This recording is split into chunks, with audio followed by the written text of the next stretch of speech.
Bienvenue sur Affermir ma foi afin de ne plus être un enfant flottant à tout vent de doctrine par la tromperie des hommes. Ici votre frère Jean Dinsil. Bonne année 2025. Comment allez-vous ce matin? Comment allez-vous ce soir? Comment allez-vous? C'est pas midi, nuit, peu importe là où vous me recevez. Que la paix du Seigneur soit avec vous. Comment est-ce que vous avez conclu l'année 2024? Moi, 2024, la deuxième moitié, waouh, c'était des épreuves bien-aimées. Mais tout concourt au bien de ceux qui aiment Dieu. Gloire soit rendue à notre Dieu qui nous fait encore cadeau de 12 mois, une nouvelle année devant nous. Qu'est-ce que nous allons en faire? Quels sont vos projets cette année? Moi, les plus gros sont 3 ou 4. De ces 3-4, le plus, celui qui me tient à cœur cette année, c'est d'être présent sur Affermir ma foi. Parce que je n'ai pas pu être présent chaque semaine comme je l'avais souhaité en 2024. Mais cette année, j'espère que le Seigneur va m'accorder sa grâce.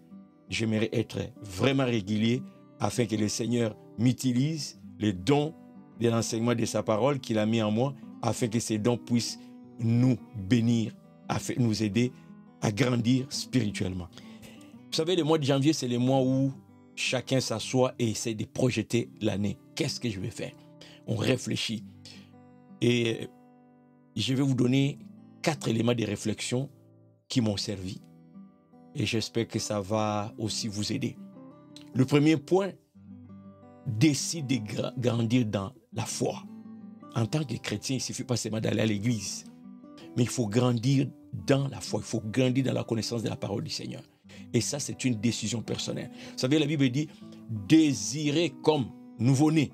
Vous savez, le nouveau-né, il désire, il pleure, le bébé, il pleure, il veut avoir son lait. C'est lui qui décide. Quand il crie pas, on le laisse. Mais quand il crie, on dit, oh, c'est sûr qu'il veut son lait. Désire, toute cette année, désire. Et à la fin de l'année, fais le bilan pour voir est-ce que tu as grandi spirituellement. Parlons de 2024 qui vient de terminer. En date d'aujourd'hui, qu'est-ce que tu peux mettre sur papier comme preuve de ta croissance? Qu'est-ce que tu peux écrire? Qu'est-ce que tu as appris sur le plan spirituel? Comment as-tu grandi en 2024? Qu'est-ce que tu peux noter toi-même dans ta vie pour dire sur le plan spirituel, je fais un progrès ici, je fais un progrès là-bas, au-delà d'être présent à l'église. Deuxième point, ne confonds pas ta vie privée, ta vie personnelle, individu avec la vie de l'église. L'église est une organisation où il y a plus de 2, 3, 4, 5 personnes. Il y a une vie de l'église, il y a des projets de l'église, il y a la vision de l'église. Vous savez, 2024, au mois de décembre, toutes les églises à travers le monde parlaient de 21 jours de jeûne. Après, on a parlé de traversée. Au mois de janvier, il y a déjà les 21 jours de jeûne qui ont commencé.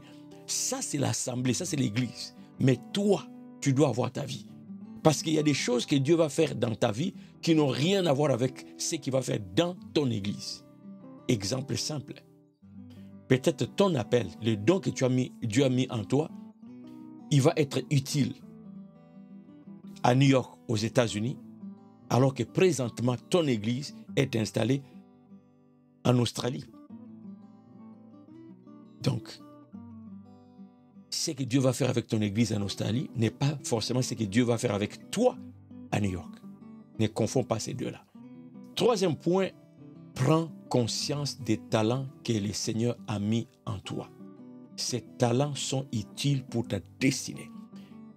J'ai passé tout le mois de décembre en train de réfléchir sur ça. Nous parlons des paraboles des talents. Hein? C'est un texte que nous connaissons. Hein? Chaque fois qu'un pasteur commence à lire ça, je connais. Hein? On connaît l'histoire.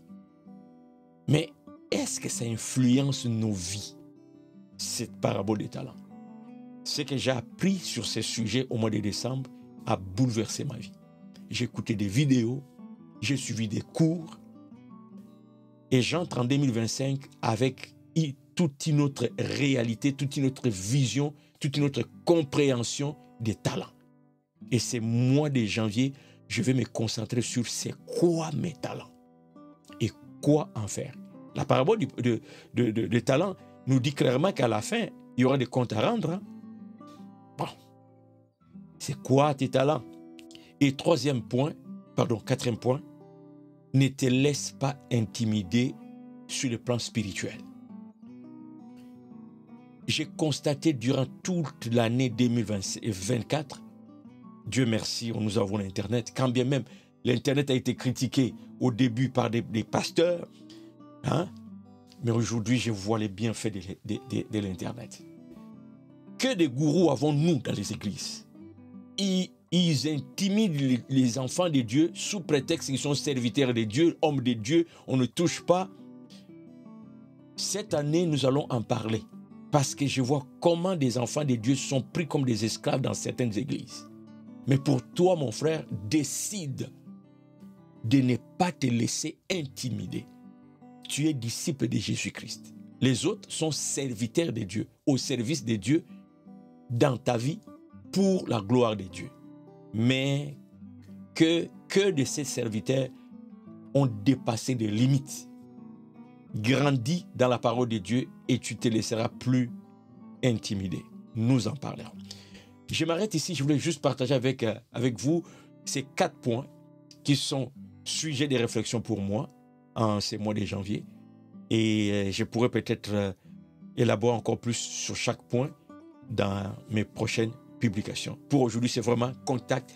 Je vous laisse ces points, réfléchissez, que Dieu vous oriente dans votre vie en 2025 et que ça soit une année de bénédiction, une année d'exploit avec le Seigneur, que ça soit dans les hauts, dans les bas, c'est toujours pour notre bien, car tout concourt au bien de ceux qui aiment Dieu.